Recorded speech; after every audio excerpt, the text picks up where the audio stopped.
নন্দ গেল পাখানে, গোয়াল গেল পাল, পুরো ভিসারিতে লাগে উঠরে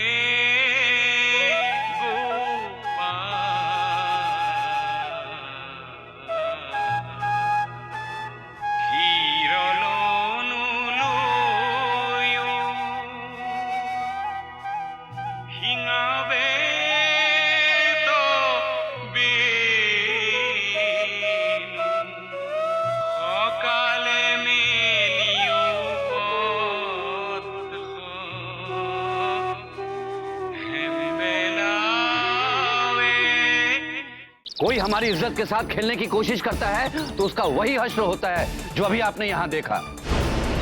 हमारा नाम भी करुणा बरुआ है और आप हमारे सामने ये कह रहे हैं कि आप बारात वापस लेकर जाएंगे। उन्होंने रूमा को रखने से मना कर दिया और अब ये उनका कुछ नहीं बिगाड़ सकते थे। तब से रूमा यही है। समय ज्यादा हो जाने की वजह से उस बच्चे से छुटकारा भी पा नहीं सकते थे। अब पैदा होने के बाद उस बच्चे का क्या होगा किसी को नहीं पता।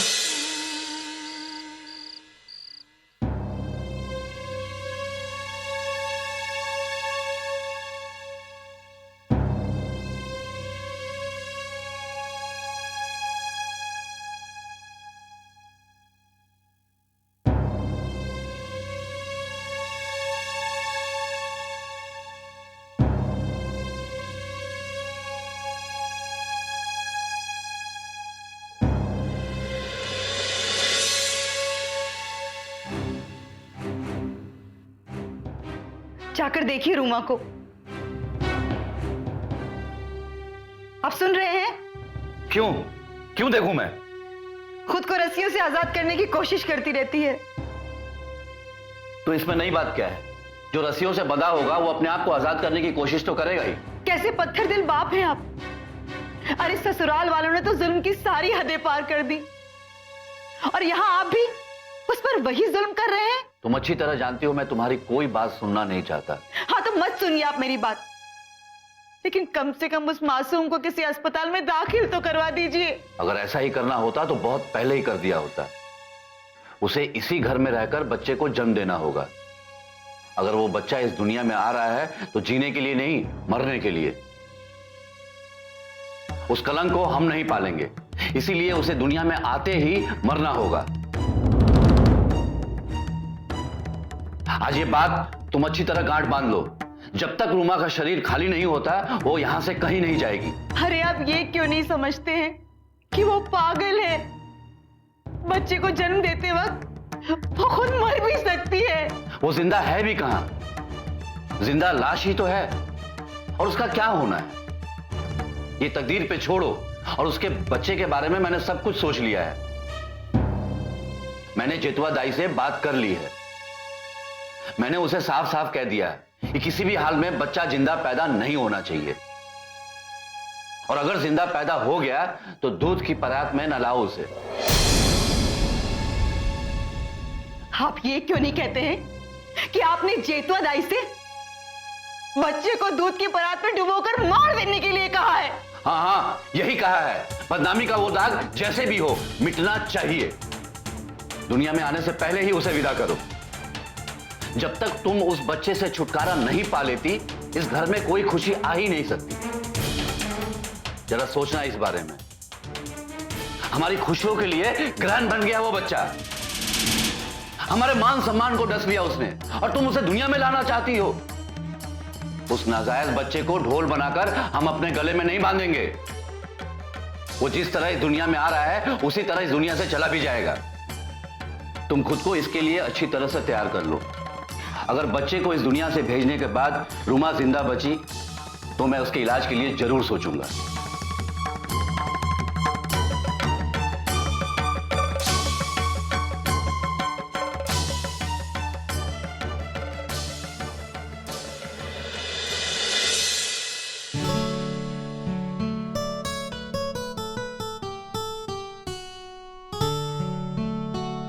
ये लीजिए।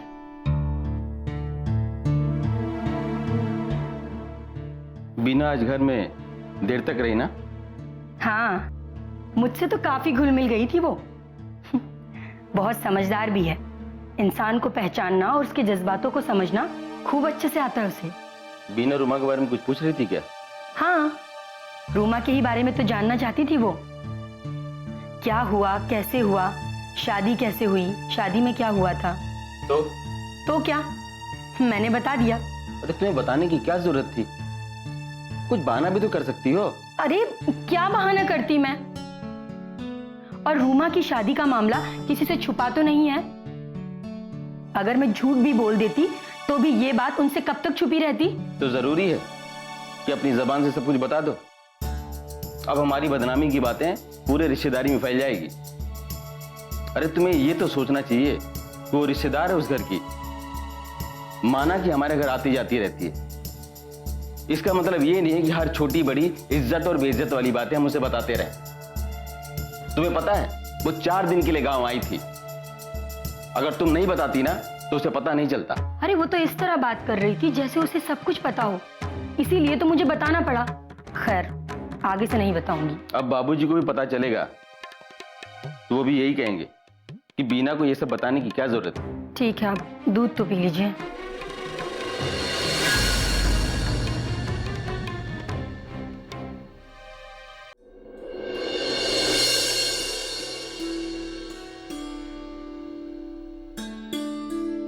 प्रिय माँ और बाबू जी, आपको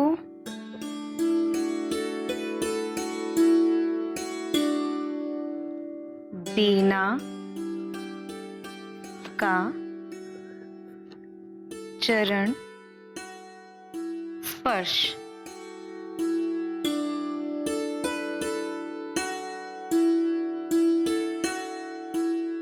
यहाँ आने के बाद मेरा दिल कर रहा है कि मैं कुछ दिन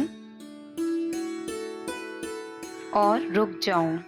मैं कुछ दिन बाद वापस आऊंगी। आपकी बीना। किसे खत लिख रही हो बीना? नानी, बाबूजी और माँ को।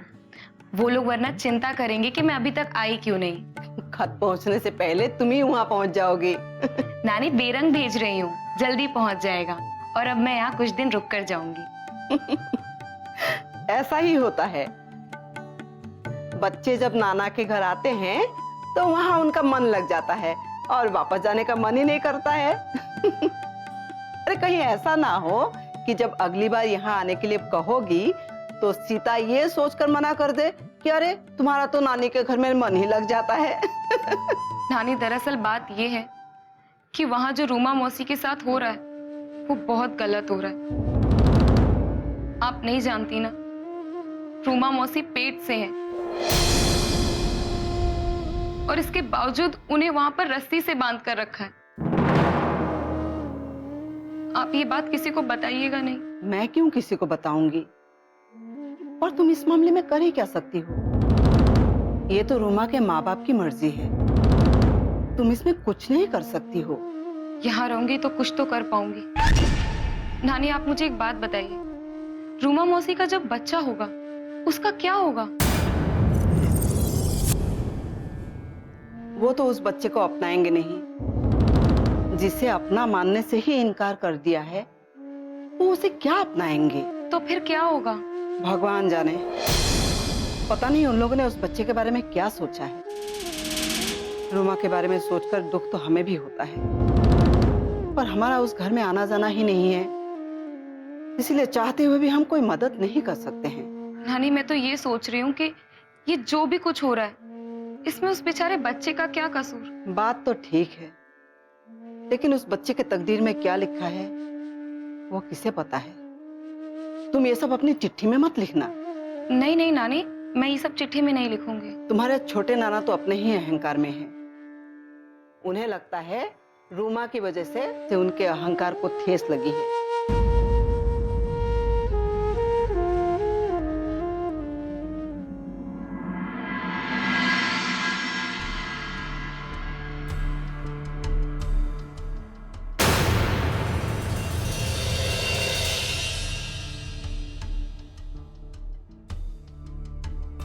अगर वो बच्चा इस दुनिया में आ रहा है तो जीने के लिए नहीं, मरने के लिए। उस कलंक को हम नहीं पालेंगे, इसीलिए उसे दुनिया में आते ही मरना होगा।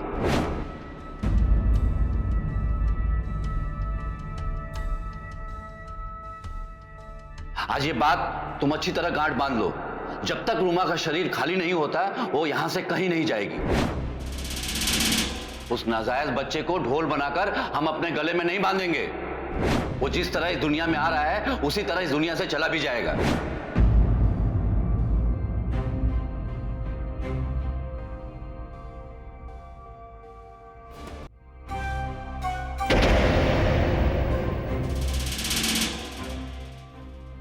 आप ही एक बात बताइए कि किसी और के पाप को वो क्यों पालेंगे? आपके इस पाप के बोझ को वो क्यों उठाएंगे? क्यों ढोएंगे?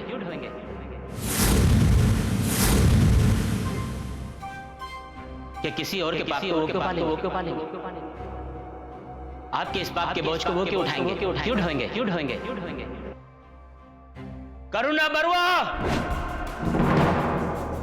संभालिए अपनी अमानत, जिसे आपने अपने रुतबे और अपनी धमकी के बल पर किसी और के सर पर मर दिया था। ये क्या बकवास कर रहे हैं आप?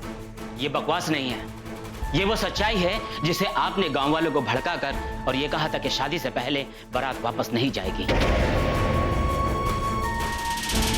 उस दिन आपने रिश्ता जोड़ा नहीं था, रिश्ता थोपा गया था। तो क्या मेरी बहन के साथ ऐसा बर्ताव करेंगे? अरे क्या हालत कर दी आपने मेरी बहन की। अब ये आप समझिए कि आपकी बेटी की इस हालत का जिम्मेदार आप हैं या मुकुंद का परिवार। इसकी हालत देखने के बाद क्या कोई ये कह सकता है कि इसके ससुराल वालों के अलावा कोई और इसकी हालत का जिम्मेदार है? मुकुंद का परिवार तो यही कहता है। मुकुंद ने यहां मुझे यह कहकर भेजा है कि यह पेट से है।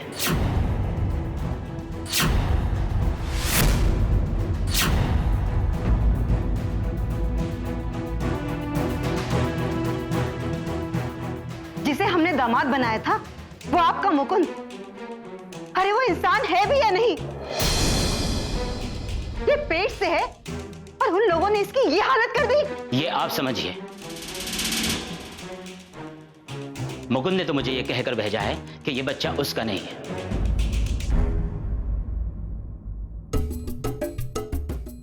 यह रहा वो खत जो मुकुंद ने आप लोगों के लिए भेजा है। आपने जो रिश्ता हमारे सिर लादा था वो रिश्ता आज तक ही था। मैं इस रिश्ते को तोड़ता हूं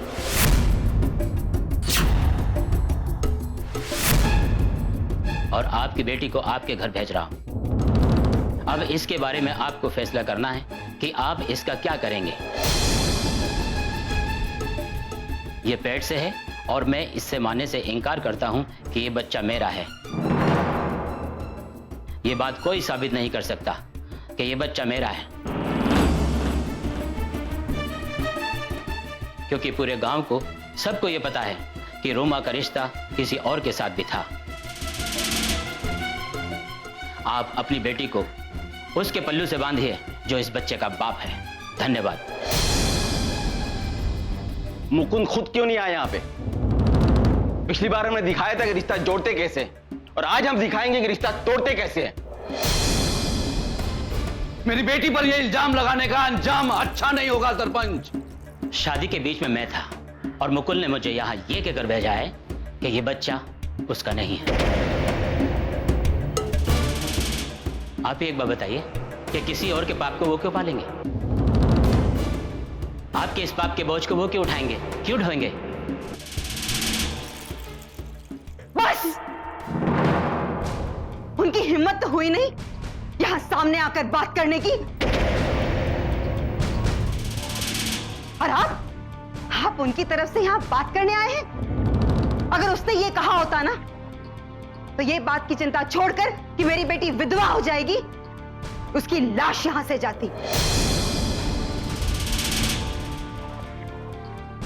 आप मेरी बेटी पर इतना बड़ा इल्जाम लगा रहे हैं, इतना बड़ा इल्जाम। अरे वो लड़का तो 6 साल के बाद जेल से रिहा होकर आया था उस दिन, और आप मेरी बेटी को उसका नाम लेकर कलंकित कर रहे हैं। आप चाहे जो भी कहें, लेकिन उनका तो यही मानना है, और वैसे भी सब लोगों ने कहा है, लड़की के कदम अगर एक बार बहक जाएं, तो फिर वो कभी नहीं थमते, बहकते ही चले जाते हैं। जब रिश्ता किसी एक के साथ बन सकता है, तो फिर दूसरे और तीसरे के साथ क्यों नहीं?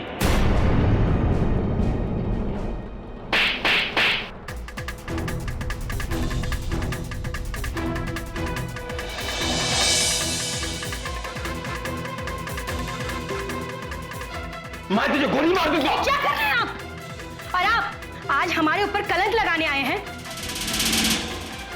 खैर, जो जैसा बोता है वैसा काटता है। अगर आपकी अपनी बेटी होती तो क्या करते हैं आप? निकल जाओ यहां से, निकल जाओ, वरना तुम्हारी लाश यहां से वापस जाएगी। मैंने नहीं सोचा था कि मेरे साथ ऐसा होगा। मुझ पर हाथ उठाकर आपने अच्छा नहीं किया। अब इसका नतीजा अच्छा तो होगा नहीं। अब आप भी ये सोच लीजिएगा कि आपकी बेटी उस गांव में तो जाएगी नहीं। अब ये पक्के तौर पर सोच लीजिएगा कि इस पाप की गठरी को किसके सर पर मरना है। जुबान पर लगाम दो, निकल जाओ मेरे घर से।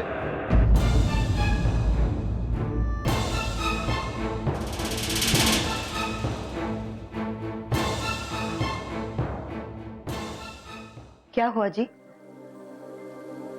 सरपंच की वो बातें मैं एक पल के लिए भी भूल नहीं पा रहा हूं। भूल तो मैं भी नहीं पा रही हूँ। काश काश आपने सरपंच को और अपने दामाद को जवाब दिया होता, लेकिन आपका कहर भी तो अपनी मासूम बेटी पर ही टूटा, जो कभी आपको पलटकर जवाब तक नहीं देती है। जवाब नहीं देती, लेकिन चोट तो पहुंचाई है ना उसने। मैंने उसे आजादी दी, समाज और समाज की परंपराओं के खिलाफ जाकर मैंने उसे पढ़ाया, लिखाया। वो टीचर बनना चाहती थी, हमने उसकी भी इजाजत दे दी, लेकिन उस आजादी के बदले में मुझे क्या मिला? दूसरों के ताने, वो बातें जो दिल को चीर कर रख दें, वो चोट जो शायद कभी ना भर सके। पता नहीं, शायद उसने अनजाने में आपके दिल को ठेस पहुंचाई। ठेस नहीं पहुंचाया है, विश्वासघात किया है उसने हमारे साथ। उसे एक बेटी का एक बाप के साथ विश्वासघात कहते हैं। विश्वासघात किया है उसने हमारे साथ। लेकिन उसकी इतनी बड़ी सजा दी आपने उसे, एक शादीशुदा हर बड़ी उम्र के आदमी के साथ आपने उसे बांध दिया। जब सवाल इस बात का हो कि जल्द से जल्द बेटी को विदा करना हो, तो फिर पसंद और नापसंद का सवाल ही नहीं रह जाता। और इस फैसले की वजह भी तो रूमा ही है। आपकी बात अपनी जगह सही हो सकती है, लेकिन आप ये क्यों नहीं सोचते हैं कि वो आपकी तरह समझदार नहीं है? वो एक मासूम बच्ची है, वो जज्बाती है। हो सकता है जज्बात में आके उससे गलती हो गई हो। अगर गलती हुई है तो सजा तो भुगतनी ही होगी, लेकिन अफसोस उस बात का है कि उससे ज्यादा सजा तो हम भुगत रहे हैं। यानी आपका फैसला नहीं बदलेगा? मरते दम तक नहीं। जिस अपमान के दलदल से मैं गुजरा हूं, जो शर्मिंदगी मैंने महसूस की है, ना वो बात कभी दिल से मिटेगी और ना ही मैं कभी इस लड़की को माफ कर पाऊंगा। अब रूमा के बच्चे की नियति यही है कि उसे पैदा होते ही मर जाना है।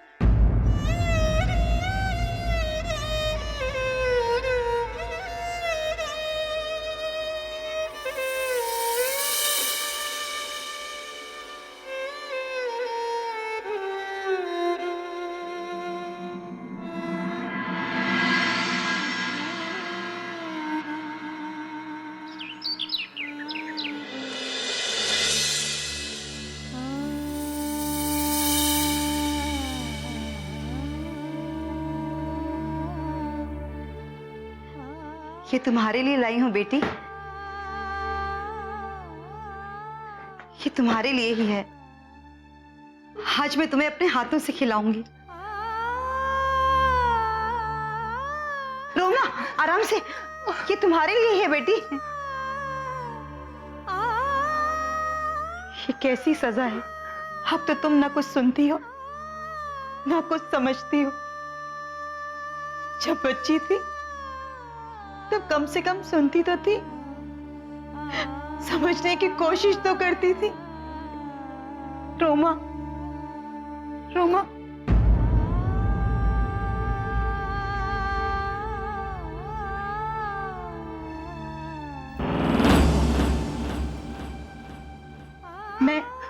मैं पानी लेकर आती हूँ।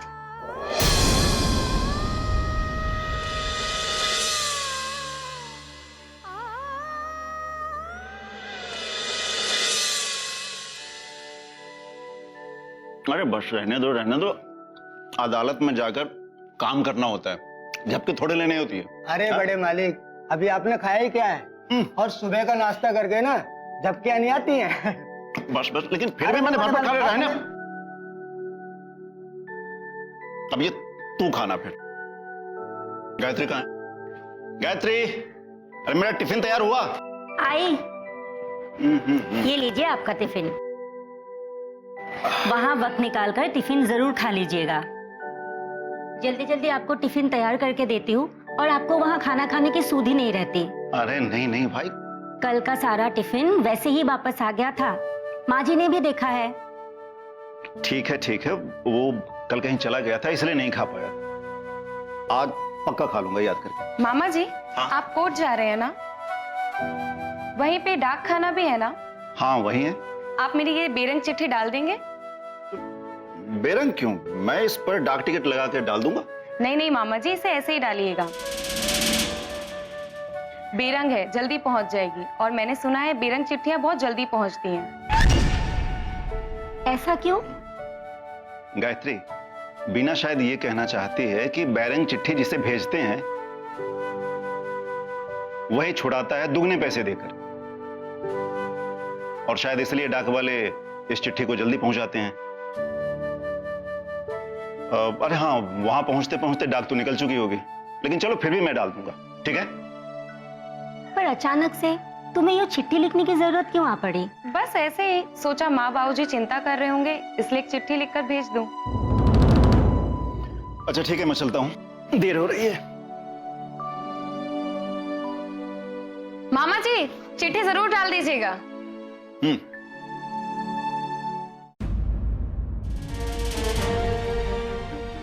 रूमा को अगर अब भी अस्पताल पहुंचाया जाता तो उसके ठीक होने की उम्मीद थी। ऐसी हालत में उसका बच्चा।